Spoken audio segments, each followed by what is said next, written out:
Untuk siang hari ini, Tuhan sudah pelihara dan jagakan kami sepanjang minggu ini. Bahkan kami bersyukur kami boleh ada di ibadah terakhir daripada minggu ini, Tuhan Yesus.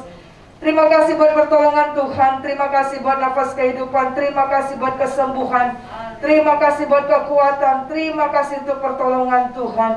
Biarlah kiranya kami, Tuhan Yesus, pada saat ini duduk dan mendengarkan firman-Mu. Kami mohon Roh Kudus akan mencelikkan mata rohani kami, telinga rohani kami. Kami mohon Tuhan menjamah setiap kami, Tuhan. Lawatlah setiap pribadi.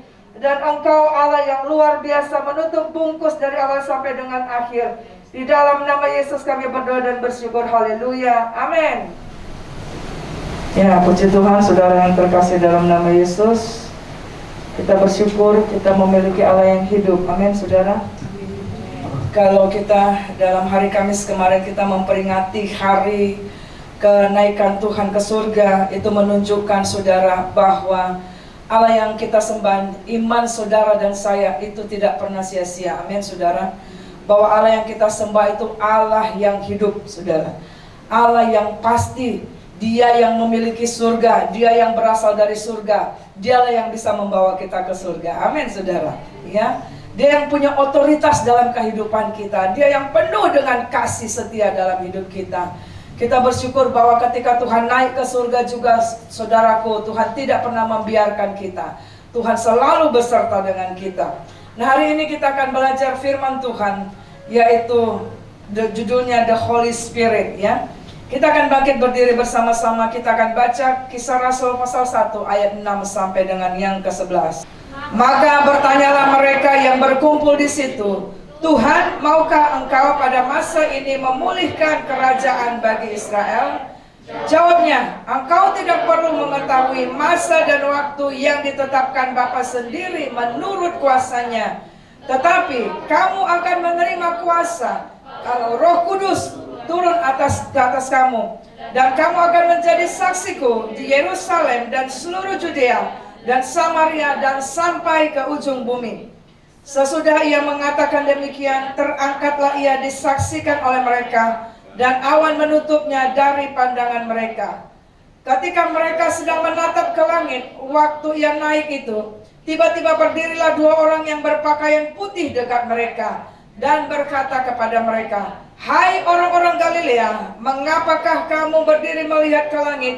Yesus ini yang terangkat ke surga, meninggalkan kamu, akan datang kembali dengan cara yang sama seperti kamu melihat dia naik ke surga. Haleluya. Silakan duduk, saudara. Selamat datang dalam ibadah kedua dalam minggu ini. Terpujilah nama Tuhan. Saudara, kita bersyukur buat mujizat Tuhan yang selalu baru. Kita masih diberikan kesempatan untuk bernafas, kita masih diberikan kesempatan untuk bertobat, kita masih diberikan kesempatan untuk melakukan pekerjaan-pekerjaan sepanjang minggu ini dengan kekuatan dan pertolongan Tuhan. Amin, saudaraku. Kita sudah baca dari Kisah Rasul pasal 1 ayat 6 sampai dengan 11, saudara. Terangkatnya Yesus ke surga, naiknya Tuhan Yesus naik ke surga, mengingatkan juga malaikat itu berkata, saudara. Jadi ketika Yesus naik ke surga itu juga disaksikan, saudara. Amin. Mulai dari kedatangan Tuhan ke dunia, lahir sebagai bayi lemah, saudara, itu ada malaikat Tuhan, pasukan malaikat Tuhan bernyanyi sepaduan, saudara, saksi dari surga, dan itu dilihat oleh mata manusia, saudara. Dan juga ketika Yesus juga dibaptis, saudara, ketika itu langit juga terbuka dan Tuhan berkata, inilah anak yang kukasihi, kepadanya dia berkenan, dengarlah dia. Ketika Tuhan Yesus mati, saudara, itu juga ada banyak saksi. Bahkan kalau kita baca di dalam kisah itu, dalam kita merunut sejarah itu, saudara akan bisa temui. Nama itu akan tercatat, siapa yang akan menghakiminya, siapa yang menyiksanya, siapa yang bawa gantung, ya. Karena itu dalam kerajaan. Artinya, saudara, iman kekristenan kita, Alkitab kita itu teruji, saudara. Bukan hanya secara rohani, tetapi secara sejarah bisa dibuktikan. Ketika Tuhan bangkit juga, saudara, ada yang menyaksikannya. Lebih dari 500 orang, saudara. Jadi bukan hanya cerita dongeng, saudara. Bukan cerita yang dikarang-karang. Bahkan ketika Yesus naik ke surga, ada lebih dari 120 orang yang memperhatikannya. Bukan hanya murid-muridnya. Jadi oleh sebab itu, kenapa saudara menjadi lemah dan putus asa? Kenapa saudara tidak sungguh-sungguh di dalam Tuhan? Dia yang naik ke surga menunjukkan dia punya kedaulatan atas surga. Amin saudara. Dia yang menyediakan tempat bagi engkau dan saya saudara. Dia yang mengasihi kita dengan segenap hidup kita. Dan saudara, kalau kita akan melihat ini saudaraku yang terkasih, bahwa ketika Yesus naik ke surga ada pesan yang dia sampaikan kepada kita, yaitu diantaranya adalah disebutkan di dalam Kisah Rasul 1 ayat 8 ini. Pesan Yesus yang berkata pentingnya kuasa Roh Kudus turun ke atasmu saudara. Dalam kisah ini kalau kita baca saudara ayat 6 sampai dengan ayat 8, bangsa Israel pada waktu itu sedang di dalam kemelut yang luar biasa, di mana mereka dalam penjajahan bangsa Romawi yang begitu kejam saudara. Ya, begitu kejam menjajah daerah Israel. Dan juga saudara kita lihat nanti ketika Yesus sudah naik, mereka dikejar-kejar saudara. Pengikut Tuhan itu dikejar-kejar, ya, disiksa, diseret saudara ke orang-orang yang pengikut Yesus. Nah oleh sebab itu saudaraku yang terkasih, kita lihat ketika Yesus akan naik ke surga, pesan yang dia katakan adalah sebelum dia naik ke surga adalah ketika orang-orang itu bertanya, Tuhan maukah engkau memulihkan kami? Saking sudah nggak tahan. Tapi Yesus nggak jawab iya. Tuhan hanya berkata, tetapi kamu akan menerima kuasa kalau Roh Kudus turun atasmu. Itu berarti apa saudaraku? Tuhan bukan tidak sanggup menolong kita, tetapi ada kalanya Tuhan mau kita ambil alih di dalam peperangan kita bersama dengan Tuhan. Kita diberikan kuasa untuk menghadapinya. Amin saudara. Supaya kita mengalami Tuhan dalam hidup kita. Tuhan berkata dalam Kisah Rasul 1 ayat 8, kamu harus dipenuhi dengan kuasa Roh Kudus. Ya, kenapa saudara? Itu maksudnya apa? Kenapa itu yang menjadi jawaban kepada bangsa Israel? Kenapa itu yang menjadi jawaban kepada orang-orang yang bertanya, Tuhan, maukah engkau memulihkan kami pada saat ini? Karena nggak nyambung, ya kan saudara? Kan Tuhan bertanya, mereka bertanya, Tuhan, maukah engkau menolong kami di dalam masa ini, memulihkan kami? Tuhan nggak datang dan langsung berdoa buat mereka, kan ya saudara ya? Nggak berdoa buat mereka, mari kupulihkan, mari langsung tiba-tiba terjadi ceng kan gitu ya? Tidak. Tapi Tuhan bilang, kamu akan menerima kuasa kalau Roh Kudus turun atasmu. Itu Tuhan sedang ngomong kepada murid-muridnya dan gerejanya, termasuk kita pada saat ini, untuk menyadari bahwa kita ini tidak bisa melalui kehidupan kita ini tanpa Tuhan. Karena Roh Kudus adalah rohnya Yesus, adalah hadirat Tuhan, adalah Allah itu sendiri yang harus memenuhi kita, yang harus menguatkan kita setiap hari dalam hidup kita. Sehingga kita akan bisa berkuasa dalam hidup kita menghadapi banyak tantangan dalam kehidupan kita. Jadi perkataan Yesus itu menunjukkan bahwa ayo mari sadar saudara. Jangan engkau berjalan, jangan engkau bekerja, jangan engkau memilih jodoh, jangan ambil keputusan tanpa melibatkan Tuhan saudara. Ya.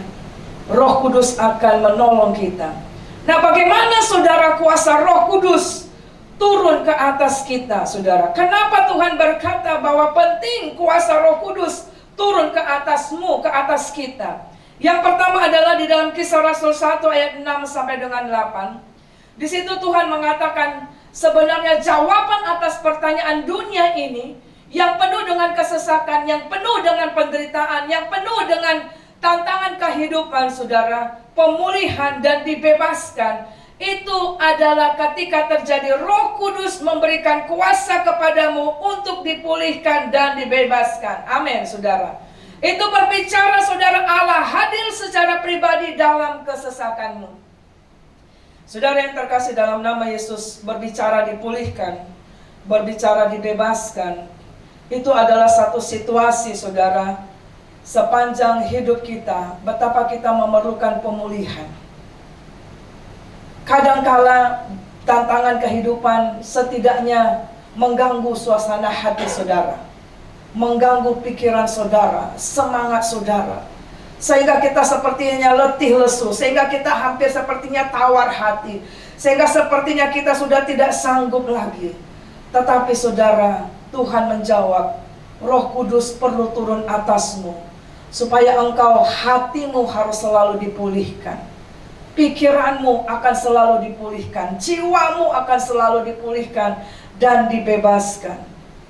Roh Kudus dicurahkan kepada setiap orang, saudara, dengan berarti apa? Bahwa Tuhan bisa hadir secara pribadi kepada kita dan akan menolong kita di dalam kesesakan sehebat apapun pergumulan yang kita hadapi. Amin, saudara. Amin, saudara. Ya. Dan kemudian yang kedua kita belajar, saudara, kenapa Tuhan bilang pentingnya kuasa Roh Kudus turun ke atasmu? Karena Roh Kudus akan memampukan kita untuk menjadi saksinya.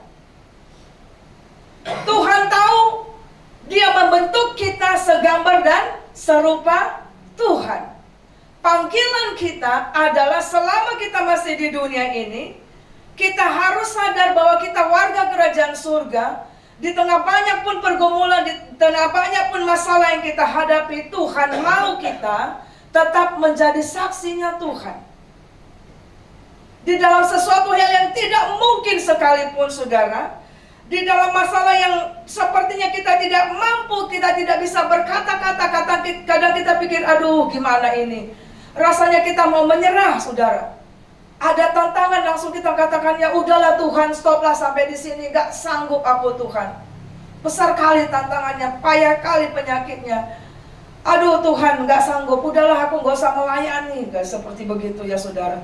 Tetapi saudara, hadirnya Roh Kudus memampukan kita akan tetap tegak berdiri, tetap menjadi saksi Tuhan. Maksudnya kuasa Roh Kudus di dalammu akan memampukanmu untuk tetap melakukan firman Tuhan. Amin, saudara. Ya, untuk tetap melakukan firman Tuhan di saat pergumulan yang begitu hebat, sehingga kita akan tetap kuat menghadapinya tanpa undur daripada Tuhan. Nah, bagaimana itu kita bisa akan tetap menjadi saksi Tuhan di tengah kesesakan yang kita alami, di saat kita sudah tawar hati, di saat kita hampir menyerah, di saat kita ingin pergi meninggalkan persoalan itu, kita pengen lari saja, seperti itu. Yaitu yang pertama kita lihat Yohanes 16 ayat 7. Mari kita akan baca Yohanes 16 ayat 7. Namun benar yang kukatakan ini kepadamu adalah lebih berguna bagi kamu jika aku pergi. Sebab jikalau aku tidak pergi, penghibur itu tidak akan datang kepadamu. Tetapi jikalau aku pergi, aku akan mengutus dia kepadamu. Nah, saudara yang kekasih, bagaimana kita akan tetap mencerminkan karakter Kristus? Bagaimana kita tetap melakukan firman Tuhan? Adalah karena Roh Kudus yang diberikan kepada saudara dan saya. Dialah Roh penghibur itu yang yang diperlukan oleh setiap manusia. Amin, saudara. Ketika engkau sepertinya merasa sendiri menghadapi kesesakan itu, pergumulan itu, penyakit itu, tapi Roh Kudus ngomong kepada kita, anakku, engkau enggak sendiri menghadapinya. Amin, saudara. Anakku, engkau selalu bersama dengan aku. Aku tidak pernah membiarkan engkau. Aku tidak pernah meninggalkan engkau. Bahkan aku mengenal engkau sejak engkau di rahim ibumu. Ada satu ilustrasi, saudaraku yang terkasih. Ada seorang bapak, dia sedang berjalan di pantai, saudara. Jadi kalau saudara tahu, kita ketika ada jalan di pantai, kalau kita berjalan, biasanya orang yang berjalan itu saudara akan temukan jejak kaki, enggak saudara? Temukan jejak kaki ya. Kita akan bisa lihat. Nah, jadi sepanjang perjalanan itu dia melihat ada 2 pasang kaki di sana, saudara. 2 pasang kaki. Yang mana itu? Satu pasang adalah kakinya dia, dan satu pasang lagi adalah kakinya Tuhan Yesus. Maka dia berjalan dengan tenang. Dia mengatakan, oh puji Tuhan, Tuhan selalu bersama dengan aku. Tetapi pada waktu dia berjalan terus, saudara, ada batu karang yang besar sekali dan dia tidak mampu untuk melaluinya, saudara. Kalau dia melaluinya, dia bisa jatuh, tergelincir, dia bisa terluka.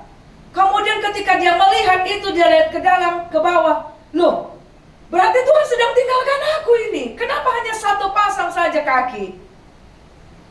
Tapi Tuhan ngomong apa? Anakku, sepasang kaki yang kau lihat itu bukan kakimu, tapi itu adalah kakiku. Kakimu di mana? aku sedang menggendong engkau. Amin. Aku sedang menggendong engkau, karena aku tahu kau nggak sanggup melewati itu. Artinya saudara, bukankah Tuhan ada berkata dalam firman-Nya, sampai masa tuamu, aku tetap menggendong kamu. Sampai putih rambutmu, aku tetap menggendong kamu. Roh Kudus memberikan penghiburan. Lucy, kau nggak sendiri, nakku. Menghadapi tantanganmu, aku tahu. Aku tahu bebanmu. Aku tahu engkau tahu menghadapi penyakit yang sedang bercokol di dalam tubuhmu. Kadang engkau ingin patah semangat. Aku ada bersama dengan engkau. Dia berikan penghiburan kepada saudara.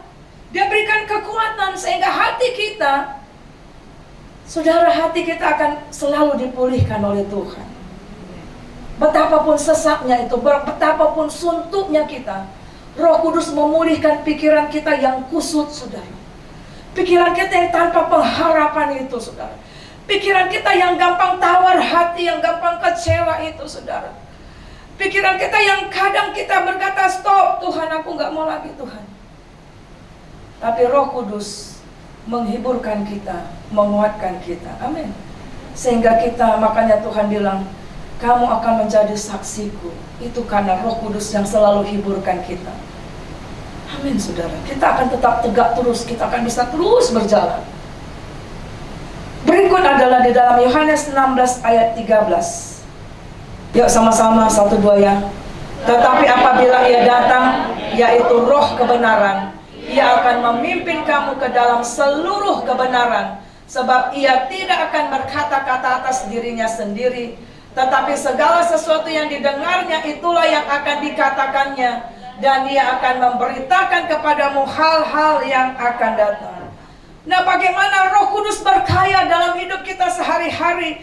Justru di tengah-tengah kita membutuhkan pemulihan Tuhan, pertolongan Tuhan dalam kesesakan, dalam penderitaan, adalah di sini Tuhan berkata, Roh Kudus yang adalah Roh Yesus, adalah Roh Allah itu akan memimpin kita di dalam seluruh kebenaran. Bahkan dia memberitahukan hal-hal ke depan yang kita tidak mengerti, yang kita tidak tahu, saudara. Yang Tuhan sudah siapkan bagi engkau dan saya. Sehingga kita dalam keadaan yang pikiran yang suntuk, kadang kita seperti, aduh bagaimana ini akan terjadi. Roh Kudus akan tolong kita. Tetap memimpin kita bisa berjalan dalam kebenarannya. Tuhan akan bicara, jangan ambil itu nakku, salah keputusanmu. Pergi ke sana. Ada ayat firman Tuhan bilang, ke kanan kamu, ke kiri kamu. Itu Roh Kudus ngomong, saudara. Roh Kudus akan ngomong di saat kita nggak bisa ngomong. Roh Kudus memberikan hikmat sehingga mulut kita akan membangkitkan semangat orang lain. Justru pada waktu kita pengennya, kan gitu ya saudara. Pengennya kalau, saudara. Tapi Roh Kudus tetap memimpin bibir kita mengata yang benar. Pikiran kita berpikir yang benar. Mengambil langkah yang benar. Menuntun kita dalam seluruh kebenarannya. Sehingga kita akan tetap bisa menjadi saksi Tuhan dalam kesulitan sekalipun. Sehingga apa yang kita alami akan menjadi kesaksian bagi orang lain. Amin, saudara. Kemudian yang ketiga kita lihat di sini adalah, saudaraku, dalam Roma 8 ayat 5. Mari kita baca Roma 8 ayat 5. Sebab mereka yang hidup menurut daging memikirkan hal-hal yang dari daging. Mereka yang hidup menurut roh memikirkan hal-hal yang dari roh. Maka yang ketiga adalah Roh Kudus memampukan kita untuk hidup menurut kehendaknya. Itulah kuasa yang Tuhan katakan itu. Kamu akan menerima kuasa untuk menjadi saksiku. Artinya di saat kita terjepit, di saat kita, inginnya daging itu bagaimana saudara ya. Tetapi Roh Kudus menolong kita untuk dapat hidup melakukan sesuai dengan kehendak Tuhan. Galatia 5 ayat 22 sampai dengan 23. Apa saja itu saudaraku? Ya. Yuk kita akan baca. Ini ada lagu anak sekolah minggu ini ya kan? Yuk kita baca. 1, 2 ya. Tetapi buah roh ialah kasih, sukacita, damai sejahtera, kesabaran, kemurahan, kebaikan, kesetiaan, kelemah lembutan, penguasaan diri. Tidak ada hukum yang menentang hal-hal itu. Kuasa yang Tuhan berikan melalui Roh Kudus di dalam engkau, saudara, untuk melakukan kehendaknya dengan apa? Dia memberikan kesabaran saudara melalui masalah itu, saudara. Dia berikan kesetiaan saudara untuk melakukan kehendak Tuhan.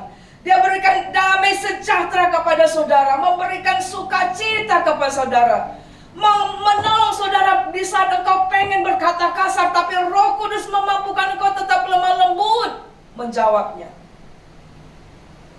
Itu makanya saudara, Tuhan berkata, kamu harus penuh dengan kuasa dari Roh Kudus. Amin, saudara.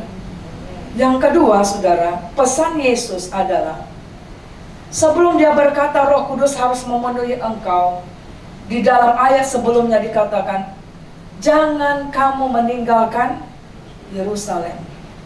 Jangan, atau saya sebutkan tidak boleh, sedetik pun, sampai turunlah kuasa dari tempat yang maha tinggi. Maksudnya apa, saudara? Di dalam kesesakan, di dalam kehidupan kita sehari-hari ini, sampai nanti Tuhan Yesus akan datang, itulah masa Roh Kudus bekerja. Disitulah tetap kita walaupun menghadapi masalah, kesesakan, pergumulan, saudara, kita akan berkemenangan pada saat apa, saudara? Pada saat kita tidak meninggalkan persekutuan kita dengan Tuhan. Amin, saudara. Pada saat kita, saudara, tidak berhenti beribadah, tidak berhenti baca firman, tidak berhenti berdoa, tidak meninggalkan komunitas di jemaat Tuhan, di bait Allah. Kenapa, saudara? Karena ketika kita meninggalkan persekutuan Tuhan dengan Tuhan, bait Allah, saudara, maka saudara, kita tidak tahu lambat laun iman kita menjadi mati. Sama seperti apa? Saudara tahu api unggun ya? Api unggun itu ada kayu-kayu bakar. Ketika kayu itu ada di dalam api unggun, dia akan menyala bersama-sama. Walaupun ada ulat atau ular di situ, saudara, pasti mati. Tapi ketika satu kayu itu saudara bawa keluar, walaupun waktu dia keluar dia penuh dengan api, ya kan? Kan masih membara. Lama-lama dia mati. Dan ketika mati, mau ulat datang, mau apa segala macam, apa yang terjadi? Dialaminya, tidak ada lagi api. Nah, saudaraku yang terkasih, kita tahu bahwa iblis itu gak pernah, gimana? Gak pernah menyerah, ya kan? Dia selalu, saudara, dikatakan selalu keliling, mencari orang yang dapat dilulurnya. Pada saat kapan? Pada saat kita buka kesempatan. Pada saat kapan? Pada saat kita jauh daripada Tuhan. Domba-domba yang digigit kakinya adalah domba-domba yang gimana, saudara? Yang lari dari kawanan. Penggembalaan domba itu, saudara. Maka serigala akan mencari orang-orang domba-domba yang lari dari kawanan itu, digigit kakinya, saudara.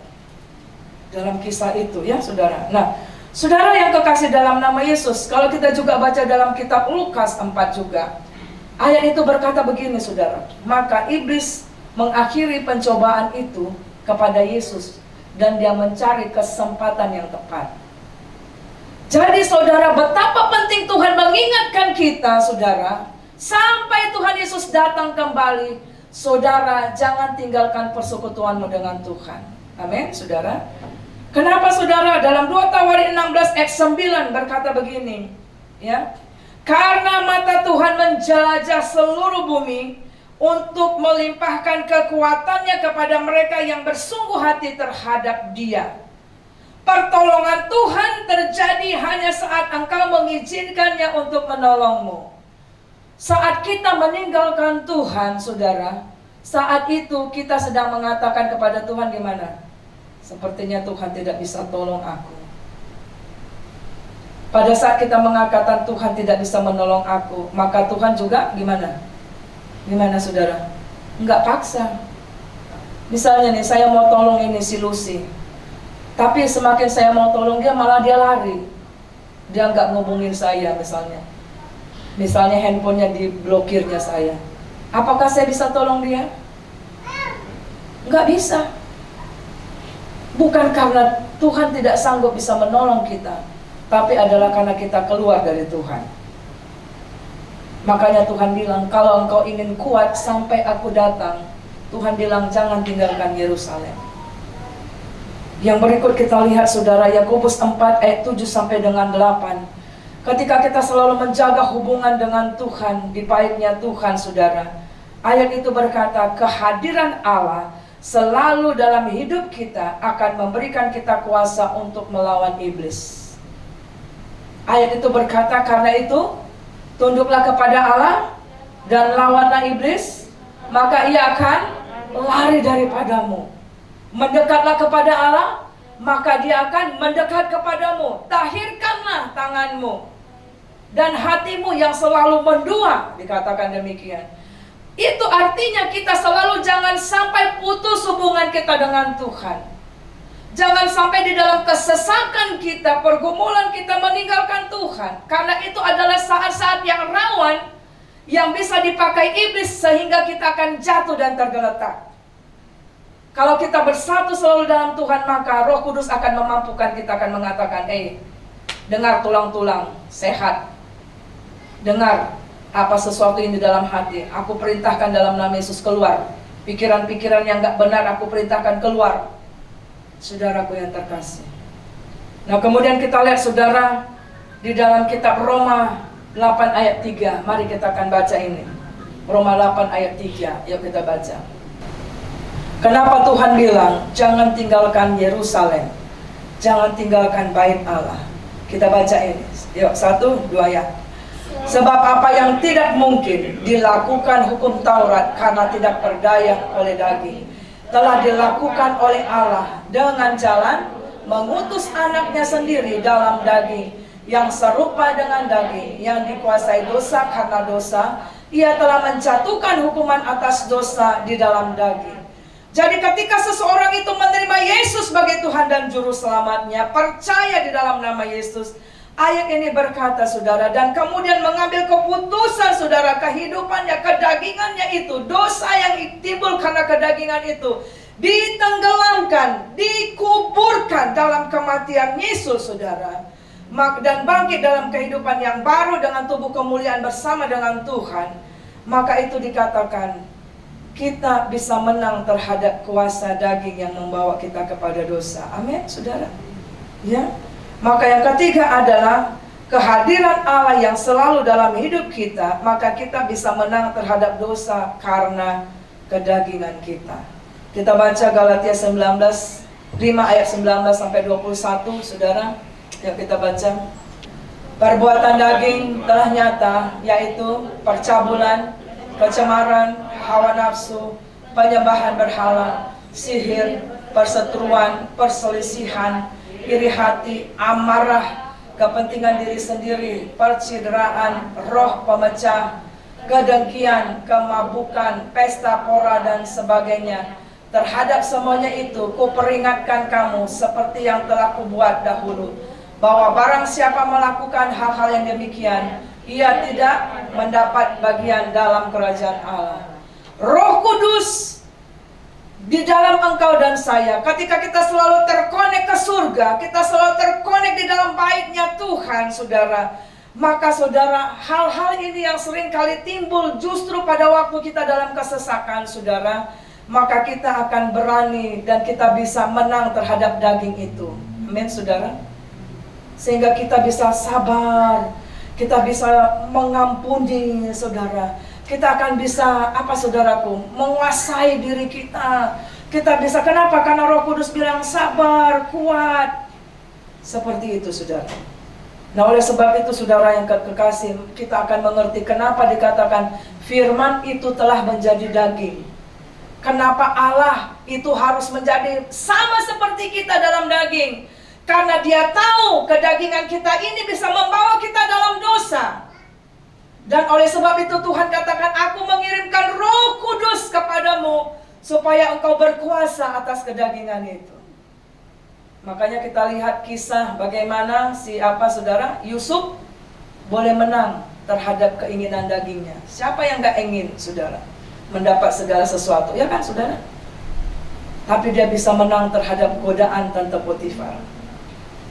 Bagaimana Sadra, Mesa, dan Abednego berani bisa masuk ke dalam perapian yang dibakar sampai lebih kali 7 kali bisa menang. Karena iman mereka, Roh Kudus memampukan mereka. Dan akhirnya Tuhan kirim malaikat Tuhan bersama-sama di dalam dapur perapian itu. Saudara yang terkasih dalam nama Yesus, mari bersemangat di dalam Tuhan. Amin saudara. Kenaikan Tuhan ke surga mengingatkan bahwa Dia akan segera datang. Dan waktu yang sudah semakin singkat, ingat saudara, iblis akan coba membuat saudara, bahkan dikatakan orang pilihan, kalau bisa akan runtuh imannya dengan berbagai hal. Mungkin melalui orang di sekitarmu, orang di rumahmu, tetanggamu, keluargamu. Tetapi saudara, Roh Kudus akan memampukan kita untuk tetap terus berjalan menuruti kehendak Tuhan. Amin saudara. Mari kita akan bangkit berdiri bersama-sama. Sambil kita akan baca Ibrani 10 ayat 25. Janganlah kita menjauhkan diri dari pertemuan-pertemuan ibadah kita seperti dibiasakan oleh beberapa orang, tetapi marilah kita saling menasihati dan semakin giat melakukannya menjelang. Amin. Saudara, jelang kedatangan Tuhan, karena banyaknya kesesakan terjadi, banyak orang seperti tadi membiasakan diri keluar dari hadirat Tuhan. Itu adalah tindakan bodoh dan tidak sesuai firman Tuhan. Karena kita akhirnya menghadapi peperangan itu dengan seorang diri, berdarah-darah saudara. Tetapi ketika kita tetap tinggal dalam hadirat Tuhan dan semakin giat melakukan jelang kedatangan Tuhan, maka kita yang dimampukan untuk sampai kepada kekekalan. Amin. Ya, saudara, merindulah, izinkan Roh Kudus menguasai dan mengambil alih hidup kita. Mari tim akan maju ke depan. Saudara, berserulah kepada Tuhan.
Tuhan yang sakit pada saat ini. Jamahlah setiap sel-sel yang rusak, jamahlah setiap sel-sel yang sakit Tuhan. Bilur-Mu sembuhkanlah ya Tuhan. Sembuhkanlah ya Tuhan, kuatkanlah ya Tuhan. Orang masyarakat karalama ya sandai, sembuhkanlah. Kuatkanlah ya Tuhan, nyatakanlah ya Tuhan, pulihkanlah.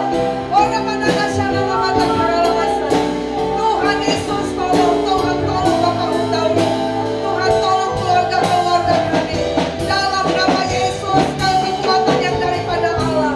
Kami mohon pertolongan Tuhan. Dalam setiap persoalan apapun yang dihadapi anak-anak-Mu, Engkau mengetahui ya Tuhan persoalan apapun. Kami berdoa Roh Kudus memberikan pemulihan. Roh Kudus menuntun dalam kebenaran. Roh Kudus menghiburkan. Roh Kudus menolong kami untuk tetap melakukan kehendak-Mu. Tuhan ambil alih seluruh hidup kami. Tuhan ambil alih seluruh masalah kami. Tuhan ambil alih segala sakit penyakit. Tuhan tolong angkat segala ketakutan dan kecemasan kami. Kami berdoa di dalam nama Yesus. Kami percaya Tuhan anugerah-Mu memenuhi umat-Mu ya Tuhan. Engkau Allah yang mendengar doa kami. Engkau Allah, firman-Mu berkata Engkau melihat dari surga pada saat ini. Umat-Mu sedang sungguh-sungguh mencari Tuhan. Ulurkan tangan-Mu Tuhan. Berikan kekuatan kepada kami semua. Ketika kami mengalami kesesakan, mengalami pergumulan, mengalami sakit penyakit, berikan kekuatan, limpahkan genapi firman-Mu saat ini Tuhan. Pulihkan kesehatan jasmani dan rohani. Pulihkan jiwa dan pikiran kami. Kuatkan dan teguhkan ya Tuhan. Materaikan firman-Mu Tuhan. Kerjakan firman-Mu Tuhan. Kesembuhan terjadi, mujizat Tuhan terjadi, anugerah Tuhan. Tuhan Engkau tidak pernah mempermalukan orang yang mengandalkan Tuhan. Kasih-Mu melimpah atas kami. Nyatakan kuasa-Mu dan mujizat-Mu Tuhan. Terima kasih Tuhan untuk firman-Mu yang berkuasa. Terima kasih buat Roh Kudus, teruslah berbicara dalam hati kami. Teruslah pimpin kami semua dalam kebenaran-Mu. Teruslah pimpin kami, hiburkan kami, kuatkan kami, tolong kami untuk melakukan kehendak Tuhan, bukan kehendak daging. Untuk kami menghancurkan iblis di dalam nama Yesus. Untuk kami berkemenangan demi keberkemenangan. Terima kasih Tuhan buat kasih-Mu. Dalam nama Yesus kami berdoa, haleluya.